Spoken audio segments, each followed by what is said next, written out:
Son 3 libros importantes que cada uno de los autores nos van a ir contando. Contextos políticos, contextos sociales, donde la música, el sonido, fue como un acompañante a ese momento y esas rebeldías y esas ganas de querer cambiarlo todo. Tenemos a Sergio Gramática, baterista de Los Violadores, punk fundamental, que acaba de sacar su biografía. Lo hice porque me lo prometí. Y bueno, Sergio nos va a contar un poco por qué decidió hablar de su historia. Y bueno, podemos escucharlo.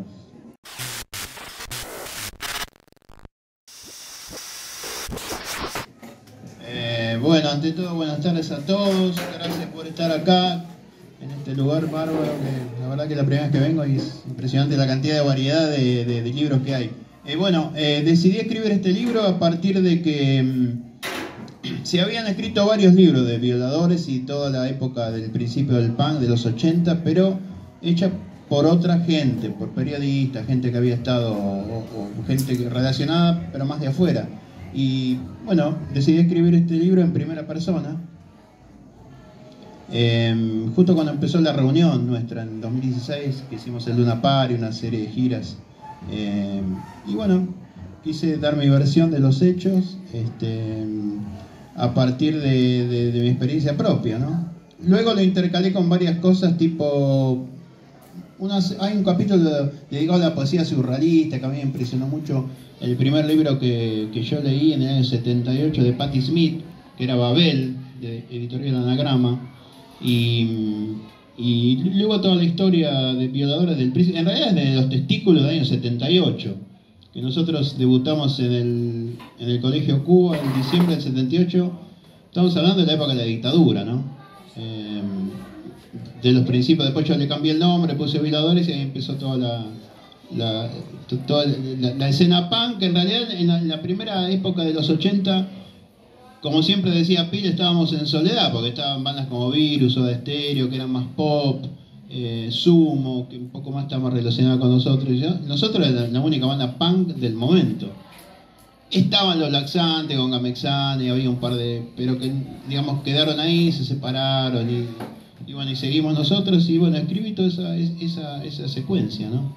Así que se editó esto a fines del año pasado, que lo presentamos en el Museo Histórico Nacional en el marco de la Expo El Rock de los 80, que duró varios meses. Y bueno, y ahí estamos presentando. Para mí es un honor presentarlo acá, frente a gente que veo por las edades y las caras que han vivido muchas épocas, ¿no? La idea es que después generemos un pequeño espacio para que le podamos preguntar a los autores acerca de sus libros y se puedan desarrollar un poquito. Pero bueno, en principio, ahora seguimos con el libro Trash, que marca también otro momento, marca otro sonido y marca otras resistencias también a partir de un sonido. Vamos a hablar con los autores para ver que nos cuenten ese hilo o esa parte de la historia.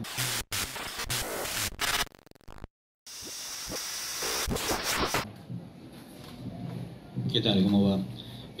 Sí, bueno, este libro lo trabajamos junto a Fabián. La idea era también reflejar un poco lo que fue el comienzo del thrash, haciendo también un revisionismo histórico con lo que fue el heavy metal, pero más que nada centralizado en lo que fue el primer compilado thrash del 91, sacado por Radio Trípoli, donde albergó a 13 bandas, de las cuales una de esas bandas nosotros éramos integrantes. Y bueno, reflejar el contexto histórico, social, económico de la época, lo que costaba poder, estando en una banda, hacer un registro musical de lo que se estaba haciendo en ese momento. Y bueno, nos pusimos en campaña, no sé, 4 años más o menos. Sí. Y la pandemia fue desencadenante, que dijimos, bueno, vamos a darle forma a este libro. Y más o menos es eso, es tratar de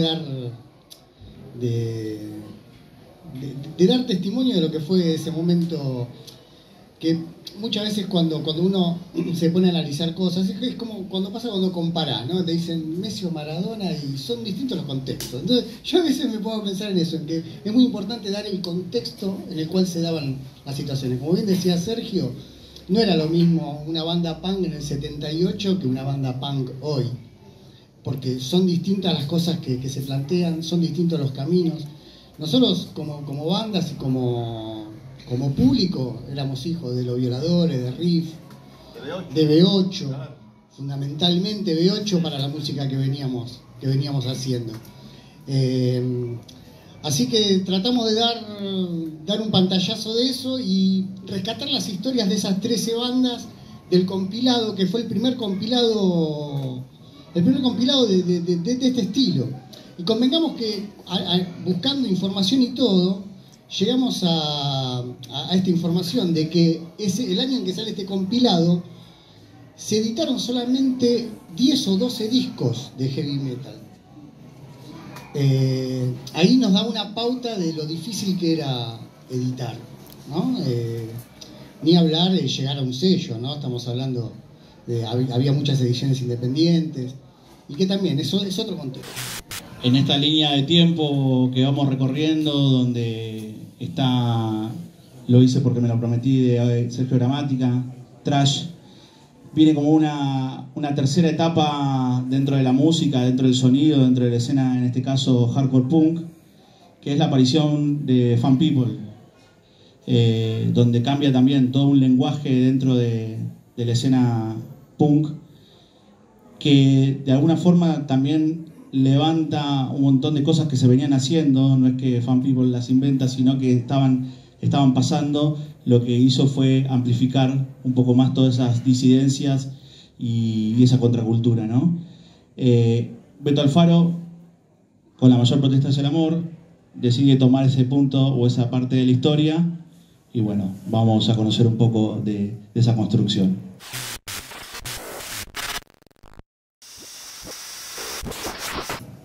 Bueno, gracias a todos por estar. La verdad que es un orgullo y siento mucha felicidad de estar acá porque muchas veces estuve en la Feria del Libro Punk como lector, como visitante, como venir a investigar a ver qué sucedía. Y bueno, hoy me toca presentar un laburo que inicié en el 2016, lo terminamos el año pasado y bueno, este año lo editamos en el mes de marzo y a partir de abril empezamos a presentarlo por muchos lugares, así que es un gustazo enorme estar acá compartiendo con ustedes la presentación de este libro.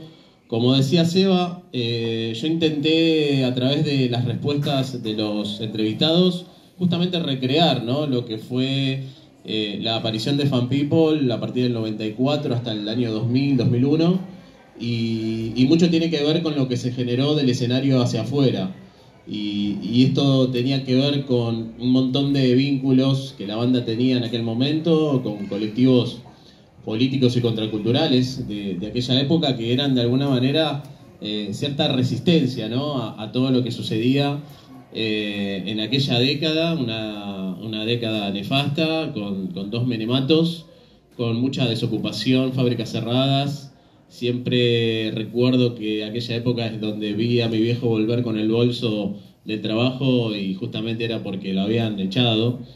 Y bueno, como decía Seba también, me parece que en este tipo de lugares donde todavía existía cierta atmósfera pesada, ¿no?, porque hasta el año 96 todavía regían los edictos policiales y en cualquier esquina de Capital o en la esquina de Cemento te podían levantar por ser raro. Bueno, en esos lugares, aquella adolescencia o aquel adolescente que fui yo, encontré cierto refugio en estos espacios, en esta música y bueno, y creo que Fan People funcionó como un catalizador de un montón de inquietudes que había en aquella época. Me parece a mí que abrazó a una o dos generaciones. Y lo que justamente intenté plasmar en este libro es, a través del testimonio de los entrevistados, es justamente eso, ¿no? Un montón de tópicos que también, como decía Seba, no era algo que Fan People inventó, pero sí que me parece que retomó cuestiones y actitudes de personas que ya habían y estaban actuando dentro del punk, como Gerardo Decadencia, como Patricia, y bueno, lo llevaron a ese mundo que creó Fan People, que además propone una relectura, ¿no?, de lo que era el punk hasta el momento, con una mayor amplitud, me parece a mí, a otras propuestas que había en aquel momento. Así que bueno, me parece que lo más o por lo menos lo que yo intenté mostrar en este libro es todo lo que generó el grupo del escenario hacia afuera, con otras generaciones que a partir de haber sido público empezaron a generar sus sellos, sus editoriales, activar políticamente, socialmente en espacios. Así que bueno, un poco por ahí pasa la historia, ¿no?, de este libro. Ahí recién Beto estaba hablando como esta etapa de los 90, mitad de los 90, como resistencias, como contextos políticos del menemato. Esto, más allá de la desocupación, también pensamos en los jóvenes, abrazados a partir de un sonido, esta, de alguna manera, como expulsión de lo establecido, de estos lugares establecidos de educación, y como que la calle, el sonido, la música, el encontrarse con pares, era como esas formas de resistencia y de encuentro para pasar la soledad. Y creo que en todo este hilo de la historia que estamos viendo con estos 3 libros, se repite. Seguramente Sergio tuvo que ir encontrándose con esos pares para ir escribiendo esta parte de la historia, ¿no? O el comienzo de lo que para nosotros es la historia del punk en Argentina. ¿Cómo fue ese momento? Esos momentos de soledad que vos decías, estábamos solos, pero previo a eso, cuando hacías tu fanzine, antes de ser más conocido con la banda, ¿cómo fueron esos momentos de encontrarte con pares? Y también en ese contexto también bueno, 78 todavía con dictadura militar, y lo que eso significaba para ustedes como jóvenes. Bueno, 78 estamos hablando ya de la prehistoria de la dictadura, la peor dictadura, la más sangrienta que hubo en Argentina.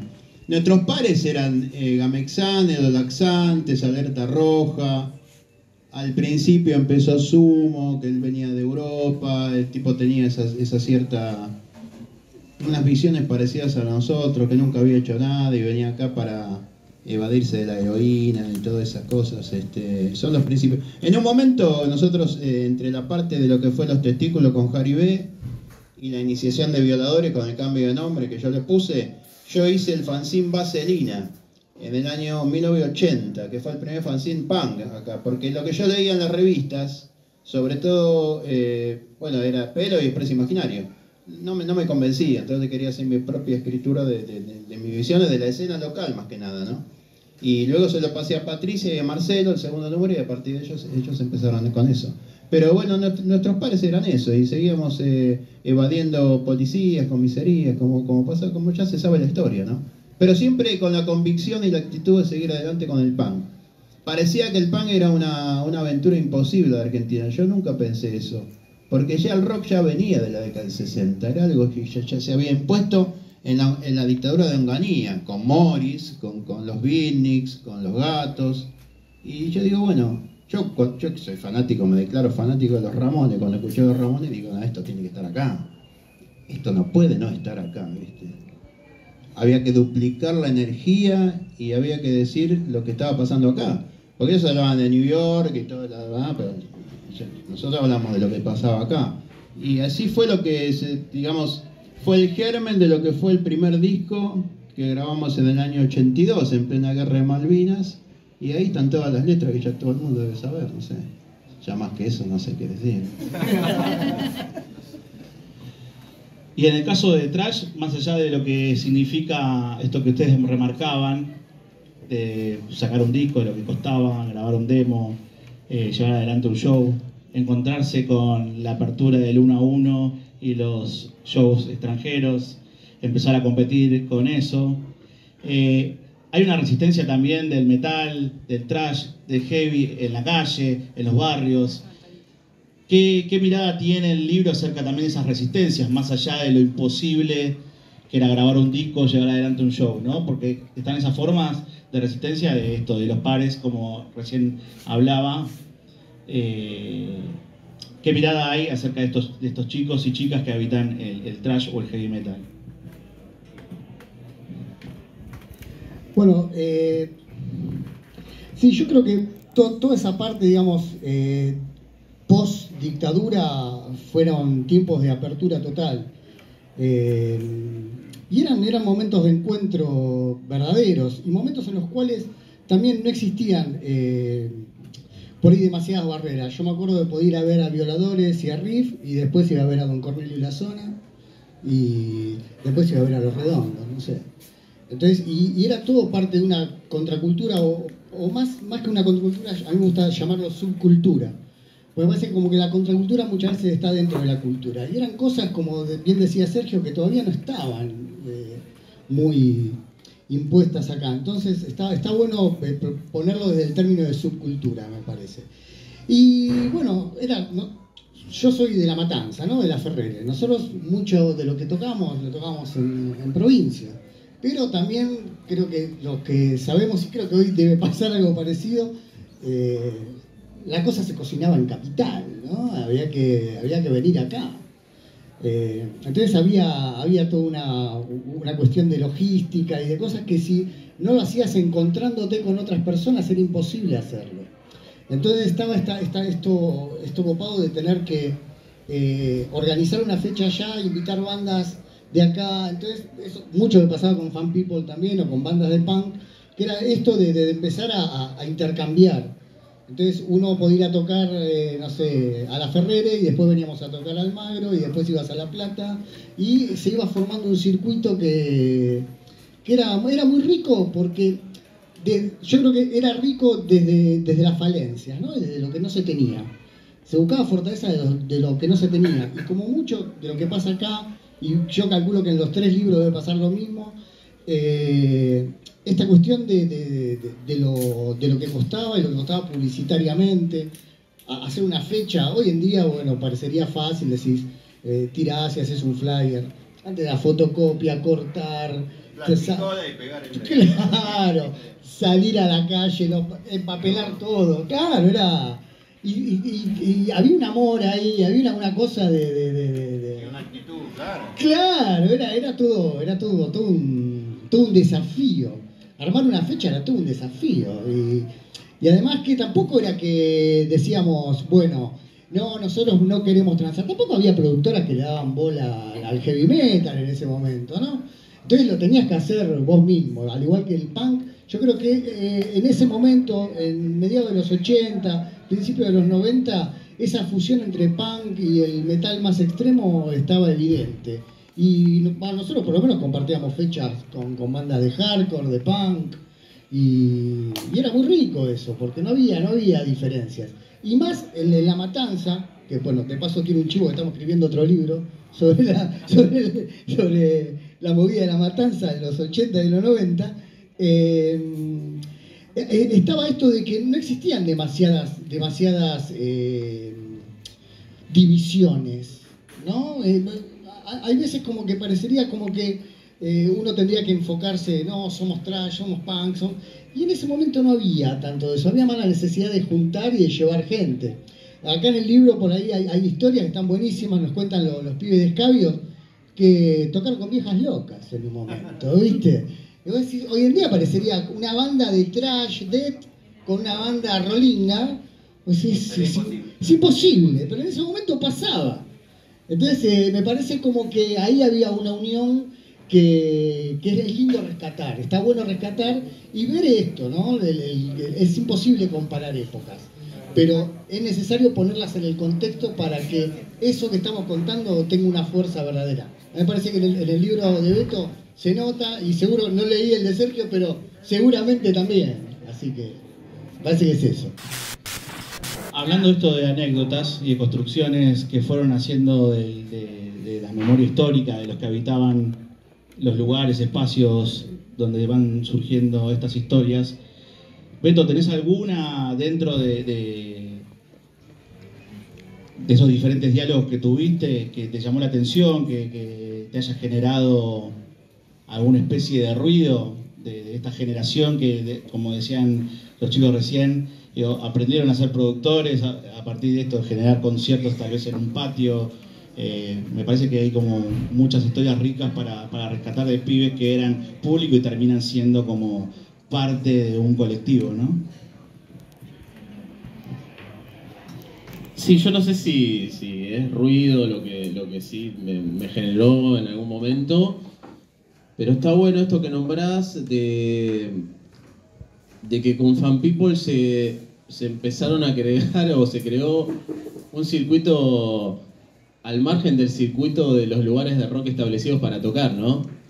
Entonces, a partir de esto, Fan People lo toma, creo yo, del Washington DC y de bandas como Minor Threat que se juntaban en el fondo de una casa, o si tenías un garage, ese lugar era apto para tocar. Y Fan People descentralizó eso.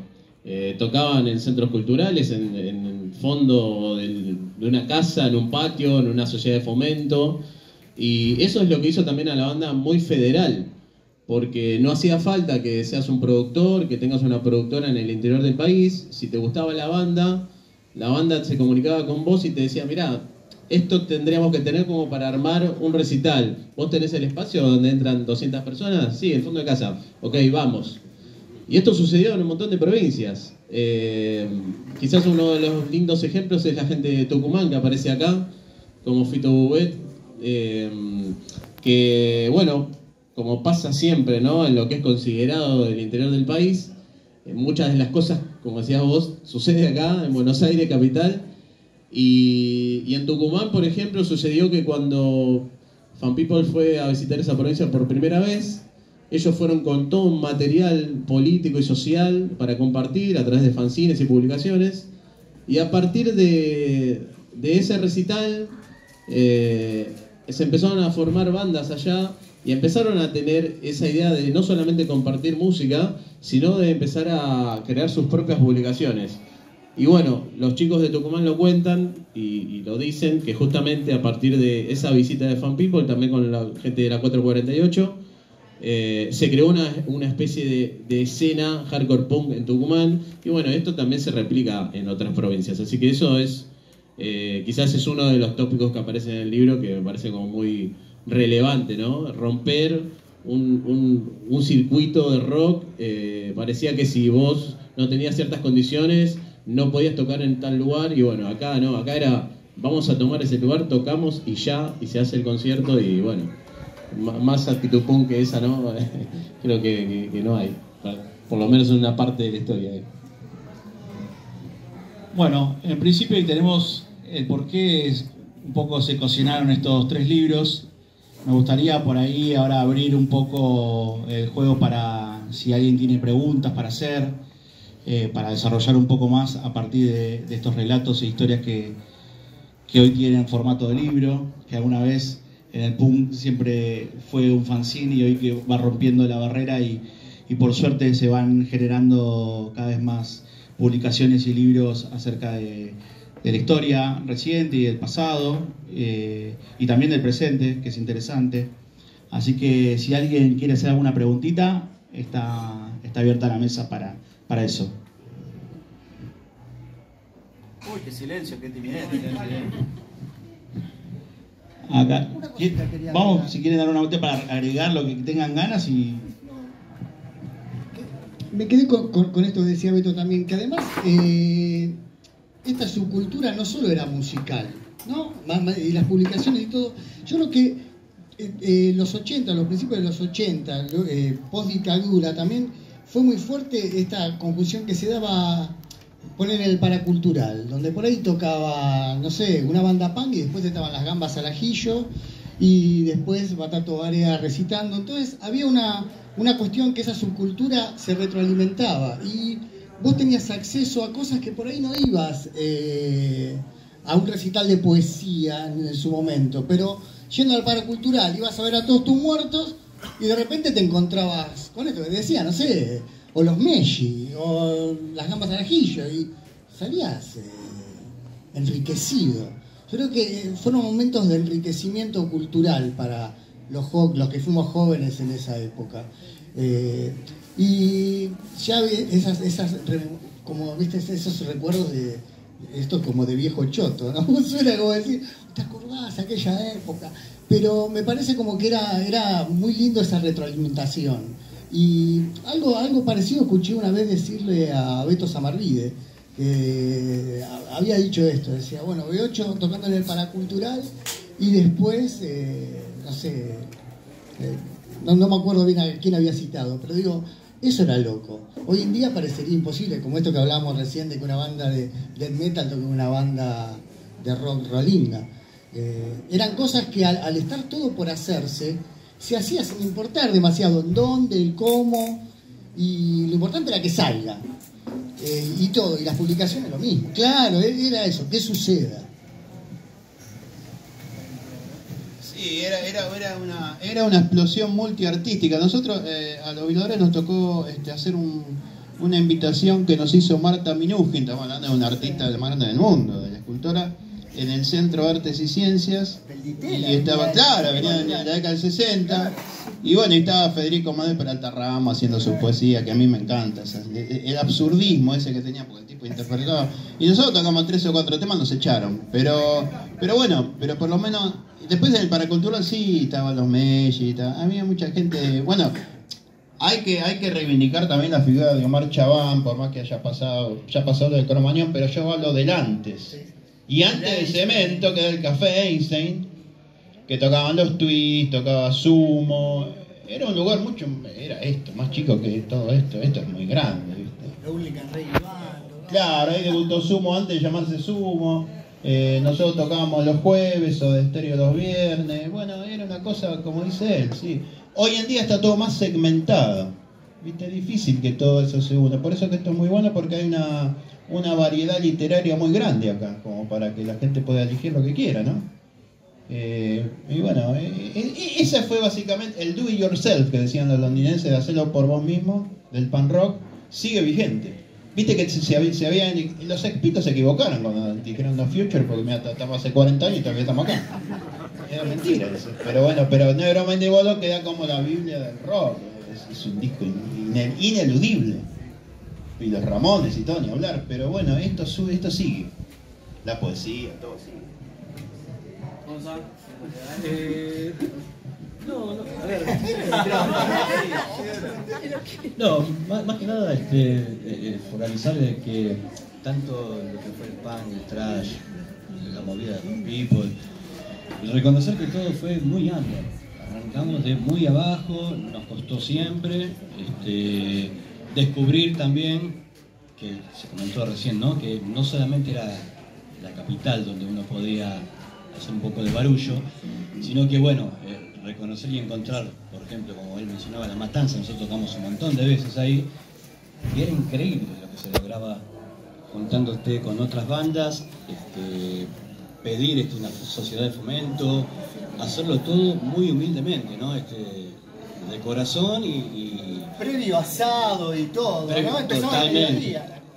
Las movidas arrancaban muy tempranito, en el mediodía, con un gran asado que te recepcionaba la gente del espacio. Pero no dejar pasar la idea de que era todo hecho a pulmón y de corazón a pleno. Yo también agregar algo que tiene mucha relación con lo que están contando los muchachos, es que yo también considero a esta experiencia de haber transitado el punk en los 90 como una experiencia educativa desde lo social y lo político, porque recuerdo que en la escuela tradicional, en aquellos momentos, yo por ejemplo no había recibido ningún plan educativo, algo que tenga que ver con lo que había pasado en la última dictadura cívico-militar. Y sin embargo, a través de fanzines y flyers, por ejemplo, no sé, de Amnesty en aquel momento, yo me enteraba de que era la cuestión de derechos humanos, ¿no? Y qué había pasado, por ejemplo, en este país. Entonces, me parece algo que en aquel momento también me formó, y por eso siempre digo que al punk como que le estoy debiendo siempre, porque me formó de alguna manera. Hay mucho contenido político y social que yo lo encontré en el hardcore punk y no lo encontré en una escuela, ¿no?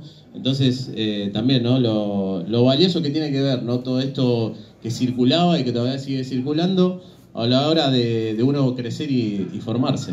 En esto que dice Beto, también esto de que me engancho con lo que había dicho de los edictos policiales. Yo creo que a través de los fanzines, muchos jóvenes de esa época nos enterábamos cómo enfrentar los edictos policiales o qué hacer cuando caías en cana. Entonces, porque caías y te comías un fin de semana, tenías que firmar y ya eso te traía un antecedente. Entonces, yo me acuerdo que la primera vez que había, no me acuerdo si era en el fanzine de Patricia, en Resistencia, que casi era cuando caías en Cana. Entonces, tenías que poner a pelo. Yo me acuerdo de la primera vez que puse a pelo cuando caí en Cana. Y me decía, estuve hasta el lunes. Pero lo lindo era sentirte... Puse a pelo y me dije, ¿sos cancherito? Adentro. Pero lo que te daba a decir, no me van a pasar. Claro. Bueno, sigue tímido el público, no quiere preguntar nada. Sobre los medios Sobre en esa época. O sea, ¿qué pasaba con los medios y la difusión de...? Sabemos que no, pero... La no difusión. La no difusión. Yo puedo hablar de los medios porque... Los medios. Estamos hablando de la relación de los medios con lo que nosotros hacíamos. Claro. ¿No es cierto? Bueno, yo puedo ya hablar de la década del 70, fines de los 70.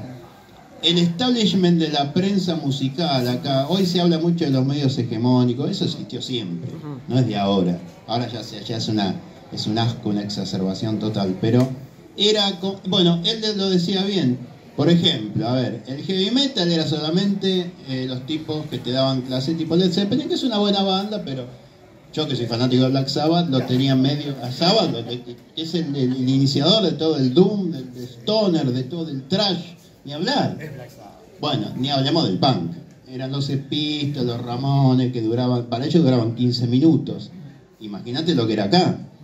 Que eran todos los mismos tipos de siempre, los que te daban clase de piano, los tecladistas. Y no había rock, no había un rock. Yo, mira, la banda que más me impactó fue El Reloj en el año 73. Yo tenía 14 años, lo vi en Teatro Olimpia. Todavía siguen, están vigentes. Pero era como Deep Purple, impresionante. Pero un poco por venir del oeste, de La Matanza, no tenía ese acercamiento a Capital, que era territorio de Invisible, Pecado Rabioso. Que eran buenas bandas, pero bueno, viste, grababan 2 o 3 discos y no seguían, ¿no? Y los medios estaban con esa gente. Ellos te querían dar clases de guitarra, de batería, viste, y no había una emoción de rock. El rock en Estados Unidos era como una vez dijo Luca, era una especie de... Era una aberración, eran orgías de rock. Vos escuchás en Humble Pie, así que están 20 minutos tocando, Hendrix, ni hablemos, era tipo que viste... Y acá eso no existía. Parecía que estaban tocando delante del Papa Francisco. Eran tipos duros. Recién, cuando Pil pegaba esos saltos impresionantes, cuando B8 llegó a, viste, que eran defenestrados, recién ahí empezó toda la cosa. Pero los medios cubrían, los medios eran encubridores como lo son ahora de otros temas que mejor ni hablar, ¿no? Algo de los medios. Sí.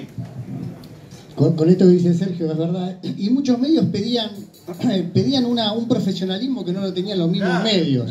La revista Metal, de repente, te ponía que el guitarrista de Dio, Vivian Campbell, era una mujer.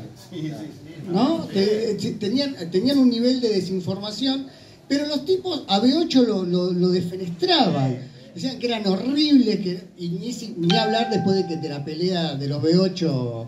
Bueno, empezaron a darle la falta de profesionalismo. Entonces se pedía un profesionalismo cuando era muy difícil hasta poder comprar un juego de cuerdas.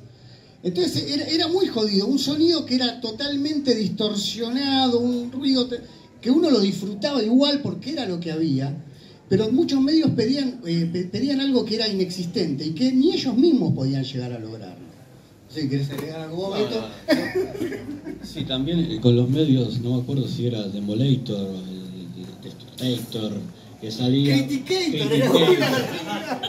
Que vos llevabas tu humilde demo y era para que te maten, ¿viste? O sea, te lo criticaban, pero no te tiraban una a favor. Te mataban con esa, ¿viste? Entonces, el esfuerzo que hacías en poder lograr grabar algo que era complicadísimo, los medios nunca te acompañaron, te mataban. Bueno, hablando de medios, contrainformación y contracultura, esto es la Feria del Libro Punk y Derivadas. Hay mucha actividad hoy, se decidió hacer en un día, siempre le hicimos sábado y domingo. Como estaba ayer la marcha, decidimos meter todo en un solo día, así que van a tener muchas cosas por por participar y por ver, por escuchar. Están las ferias con las ediciones, fanzines, libros. Va a haber un conversatorio sobre antifascismo, digo, algo muy vigente ahora y que tenemos que estar alertas, informados y organizados de alguna manera. Y también hay un conversatorio de archivismo punk, donde varios punks nos estamos juntando con archivos personales para ver qué hacemos y hacia dónde se dirige ese archivo. Así que bueno, primero bienvenidos, bienvenides, a pasarla bien y bueno, gracias por estar acá y gracias a los doctores.